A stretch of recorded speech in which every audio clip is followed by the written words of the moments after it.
상황이. 북쪽 이스라엘이 남쪽 유다에 비해서 경제적으로는 더 윤택하게 살고 있었습니다. 그 이유는 북쪽 이스라엘의 신앙이 오직 하나님의 말씀만 붙들고 사는 신앙이 아니었기 때문이에요. 하나님을 믿는다고는 하지만 죽어라고 하나님만 붙드는 게 아니라 적당히 세상과 타협하면서 경제적인 유익을 누리면서 그렇게 부유하게 살았습니다. 그러나 그것은 비바람이 몰아치면 곧 날아가 버리고 무너져 버리는 풍선이나 모래성과 같은 것이었습니다. 하나님은 이스라엘 백성을 무성한 포도나무라고 부르십니다. 오늘 1절 말씀 같이 한번 다시 읽습니다. 시작. 이스라엘은 열매 맺는 무성한 포도나무라. 그 열매가 많을수록 제단을 많게 하며 그 땅이 번영할수록 주상을 아름답게 하도다. 자, 포도나무. 이 포도나무는 좀 특이한 나무죠. 나무 자체는 보잘것이 없어요. 그 나무 가지고는 뭐 할 게 없습니다. 가늘고 배에 꼬여 있어서 기둥으로도 못 쓰고 판자로도 못 쓰고 막대기로도 쓸 수가 없는 나무죠.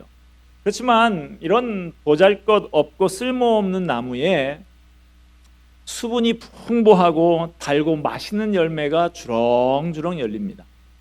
그 열매를 가지고 만든 과즙은 음료수 중에 최고로 치고 그 과즙을 오랫동안 숙성을 시키면 최고급의 술이 만들어집니다. 이런 포도나무는 이스라엘과 너무나 닮아 있어요. 이스라엘은 그렇게 큰 나라도 아니고 부강한 나라도 아니고 문화적으로 뛰어난 나라도 아니었습니다. 그런 이스라엘을 하나님이 사랑하셨어요. 그래서 하나님은 이스라엘을 젖과 꿀이 흐르는 가나안 땅에 옮겨 심으신 다음에 그들이 말씀을 붙들고 살면서 믿음의 열매를 많이 맺기를 원하셨습니다. 풀 한 폭이 제대로 자라지도 못하는 광야에서도 40년 동안 하나님의 말씀을 따라 이렇게 살아남아서 가나안 땅까지 들어온 그들입니다. 이스라엘 백성은 가나안 땅에 들어와서 하나님의 복을 많이 받았습니다. 포도나무로 비유하자고 하면 나무에 포도가 엄청나게 열렸어요. 그런데 이스라엘 백성들이 잊지 말아야 할 것은 그 열매는 땅의 열매가 아니라 하늘의 열매라는 사실이에요. 같은 열매처럼 보이지만 그 근원이 다릅니다. 세상 사람들은 이 세상에서 열심히 살아서 땅의 복을 받은 것이고 이스라엘 백성은 하늘의 복이 땅의 복으로 열매를 맺은 거예요.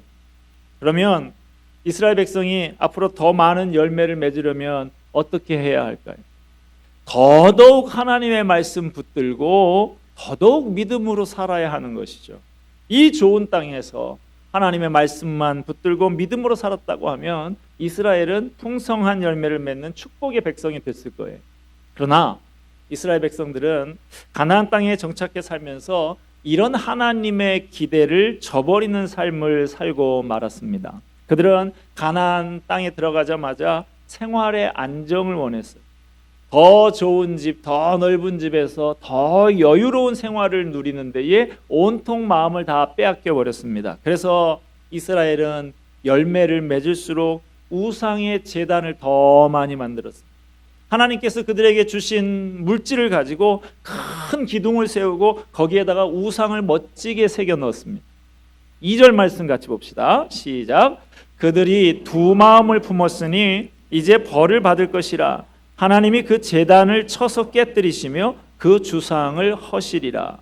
자, 여기서 두 마음이라는 말이 나오는데 이것은 의역이에요. 원문에는 거짓된 마음이라고 되어 있습니다. 그런데 사실 두 마음이나 거짓된 마음이나 같은 뜻이에요.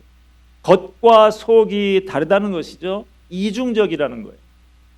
예를 들어서 여자가 결혼을 하면 한 남자만 사랑해야 되는데 그렇게 결혼식장에서 떡하니 서약을 해놓고 결혼을 하고 나서 다른 남자도 동시에 마음에 품고 있다라고 하면 그것은 두 마음을 품은 것이죠. 그게 곧 거짓된 마음인 것이죠.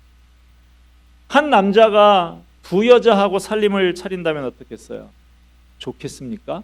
짜릿하고 스릴 있겠습니까? 천만의 말씀이죠. 그 집에 잠시도 평화가 없고 눈물이 마를 날이 없게 되는 것이죠. 이스라엘 백성의 신앙은 이중적이었습니다. 그들은 입으로는 하나님을 잘 믿었어요. 열심히 모여서 예배도 드리고 큰 성전도 짓고 나름대로 복도 많이 받았다고 생각을 했어요. 그런데 문제는 그들의 중심에 하나님의 말씀이 없었다는 사실입니다. 하나님께서 이스라엘 백성에게 원하시는 것은 많은 종교 행사가 아니었어요.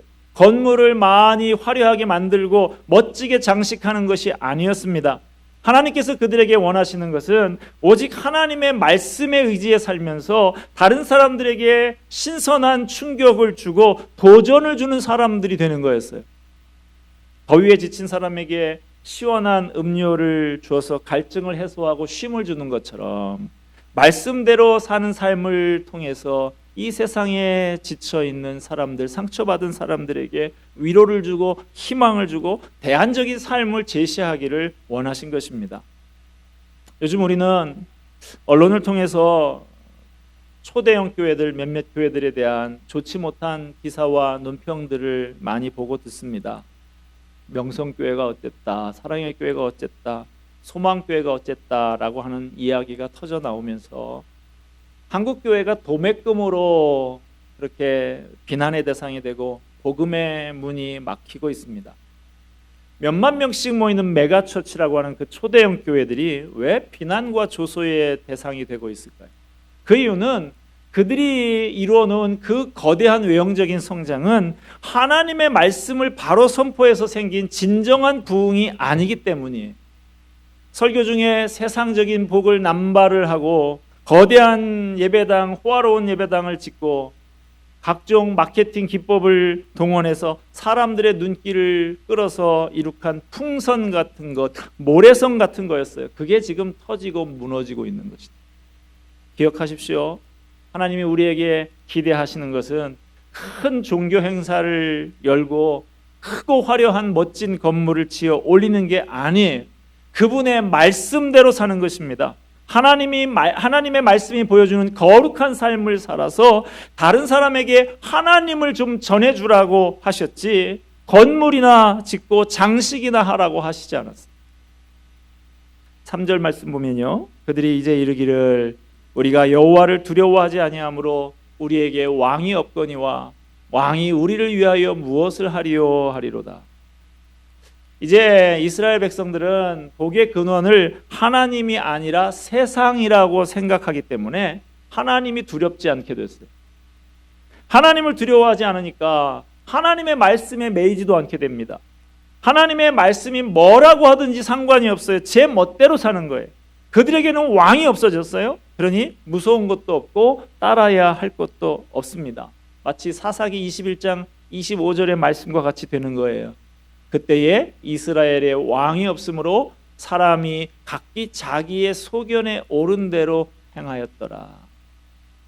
그들을 이끄는 왕이 없어서, 하나님이 그들의 왕이 아니셔서 그들은 제멋대로 살았다는 거죠.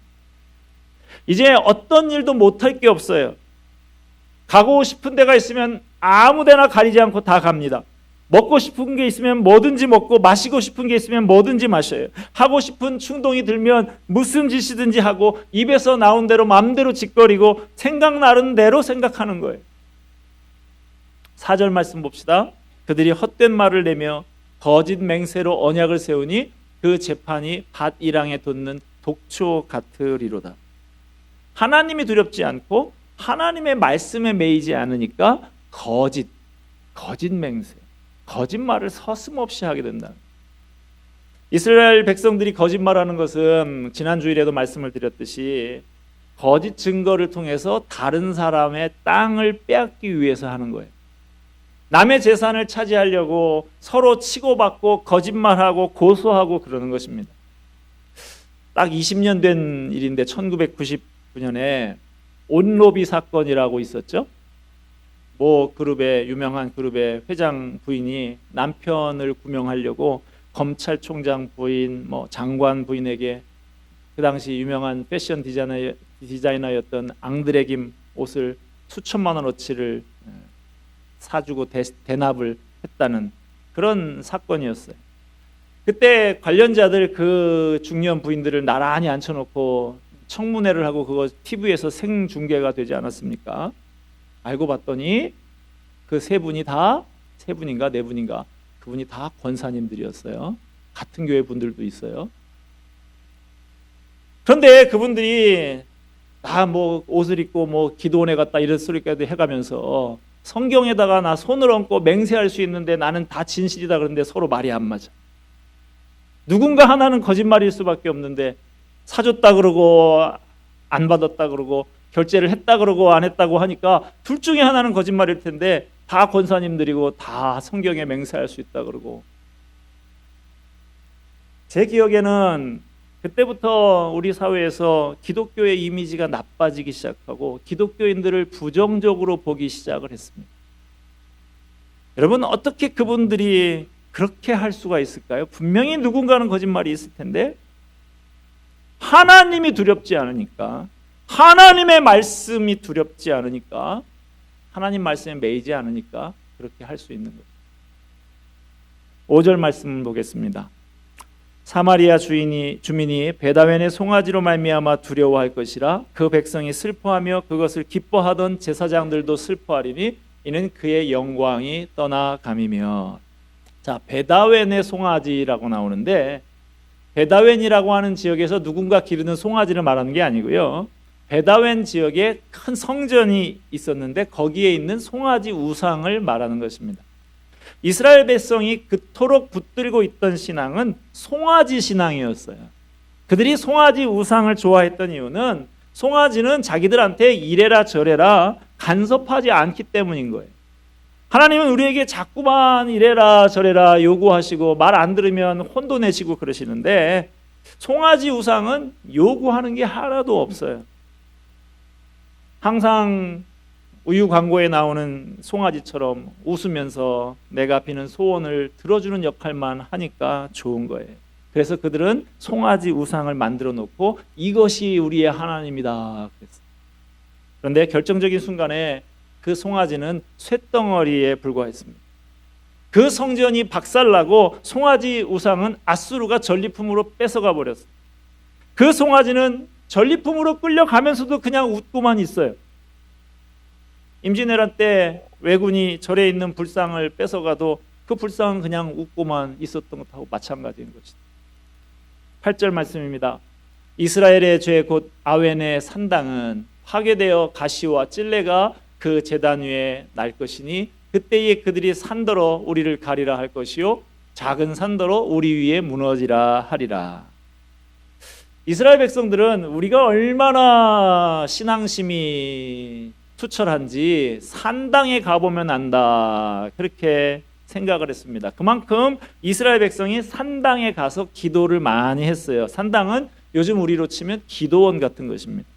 그러나 이스라엘 백성은 그 기도에 도움을 받지 못했습니다. 그 이유는 그들의 신앙이 죽은 신앙이었기 때문이에요. 박물관에 가보면 동물을 박제해 놓은 것을 볼 수가 있죠. 호랑이나 곰이나 사자 이런 거 박제해 놓은 거 보면요, 꼭 살아있는 것 같고 움직일 것 같아요. 그러나 그것은 생긴 것만 그렇게 비슷하게 생긴 것이지 이미 죽은 지 오래된 박제에 불과한 것이죠. 마찬가지로 우리 신앙도 박제화된 신앙이 되고 말 수 있어요. 형식만 남아있지 아무런 역사도 일어나지 않는 죽은 믿음이 될 수가 있는 것입니다. 자, 그럼 이런 이스라엘이 이런 상태에서 벗어날 수 있는 길은 없는 걸까요? 하나님의 말씀은 언제나 망한다라는 말씀으로 끝나지 않고 살 수 있는 길을 가르쳐 주십니다. 하나님은 먼저 이스라엘 백성이 이렇게 된 이유를 설명을 해 주시는데요. 9절 말씀 우리 같이 한번 읽습니다. 시작. 이스라엘아, 내가 기브아 시대로부터 범죄하더니 지금까지 죄를 짓는구나. 그러나 범죄한 자손들에 대한 전쟁이 어찌 기브아에서 일어나지 않겠느냐. 기브아 시대로부터 범죄하더니라는 말이 나오는데요. 이 기브아 시대는 성경의 사사 시대를 말합니다. 사사 시대에 기브아 지역에서 벌어졌던 충격적인 범죄, 요즘에 뭐 살인의 추억, 옛날 동탄 그 지역에서 벌어졌던 그 이야기가 30년 만에 다시 언론에서 시끄럽게 조명이 되고 있는데, 모든 사람이 기억하고 있는 충격적인 사건, 그로 인해서 이스라엘의 내전까지 벌어졌던 사건이 바로 기브아 사건입니다. 기브아에서 벌어진 이 사건은 사사기 19장에서 21장 맨 마지막 부분에 나오고 있는데 성적인 타락에서부터 시작된 사건입니다. 황당한 얘기가 나오는데요. 어떤 레위인 제사장이 첩을 얻었어요. 요즘으로 말하면 목사님이 첩을 얻은 거예요. 그런데 그 첩이 또 다른 남자하고 눈이 맞아가지고 바람이 나서 멀리 도망을 갑니다. 이 레위인이 그 첩을 찾아가지고 데리고 자기 집으로 돌아가다가 기브아 지역에서 하룻밤을 묵게 됩니다. 그런데 기브아에 있는 동성애자 깡패들이 그곳에 들이닥쳤어요. 그래서 레위인을 겁탈하려고 하다가 그 대신에 내준 그 첩 여인을 밤새도록 윤간을 해서 첩이 죽는 일이 발생을 합니다. 화가 난 레위인이 첩의 시체를 12토막을 냅니다. 그래서 이스라엘 12지파에다가 한 토막씩 다 보내요. 그걸 받은 온 이스라엘이 지금 발칵 뒤집힙니다. 그래서 이 기브아 지역이 속해 있는 베냐민 지파에게로 몰려가요. 이 사건을 저지른 그 호모 깡패들을 다 내놓으라고 우리들이 처단하겠다. 그런데 베냐민 지파가 그렇게 못하겠다, 우리 편이다 하면서 거부를 해요. 그래서 이스라엘 전체 지파 11개 지파하고 베냐민 지파 간에 내전이 벌어지는데 다른 지파 백성들도 피해를 많이 입기는 했습니다만은 베냐민 지파는 600명만 남고 전 지파가 몰살을 당하게 되는 큰 사건이 벌어지게 되는 것이죠. 바로 이게 기브아 사건인데 하나님께서는 지금 이스라엘이 이 호세아 당시의 이스라엘이 기브아 때하고 별로 다르지 않다고 하시는 거예요. 10절 말씀 봅니다. 내가 원하는 때에 그들을 징계하리니 그들이 두 가지 죄에 걸릴 때에 만민이 모여서 그들을 치리라. 자, 하나님은 이스라엘이 치명적인 두 가지 죄에 걸려들었다고 말씀을 합니다. 보통 공직자가 두 가지 의혹 중에 하나에 휘말리면 낙마하게 되는 걸 많이 봤는데 그 중에 하나는 자식의 병역 문제나 입시 문제고 또 하나는 불륜의 문제죠. 간음의 문제.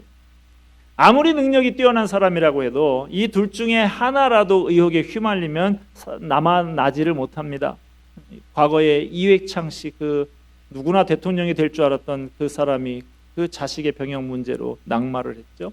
최동욱 전 검찰청장이 그렇게 떨어져 나갔죠.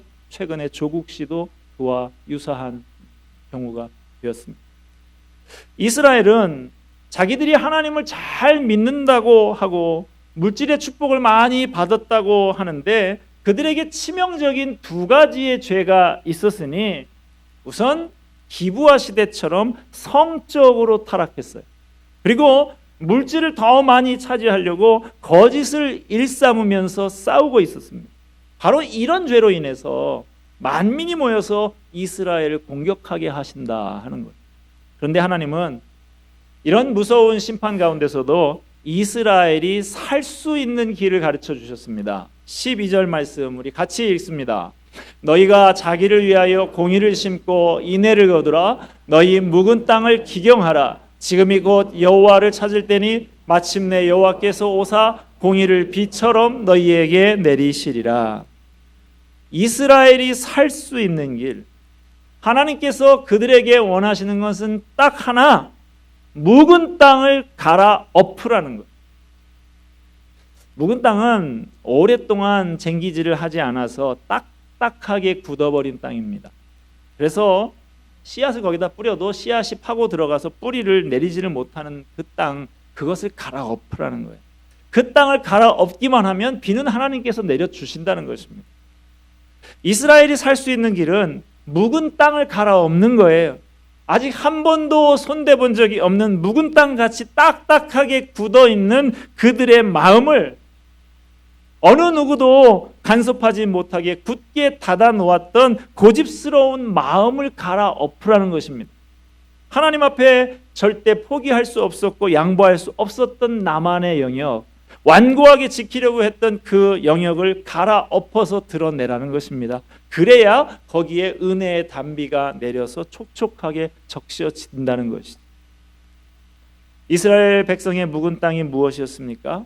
땅에 대한 욕심이었습니다. 그래서 가난한 사람들이 빚을 갚지 못할 때 수단 방법 가리지 않고 그들의 땅을 뺏었어요. 이제 그런 생각, 그런 삶을 갈아엎으라는 것입니다.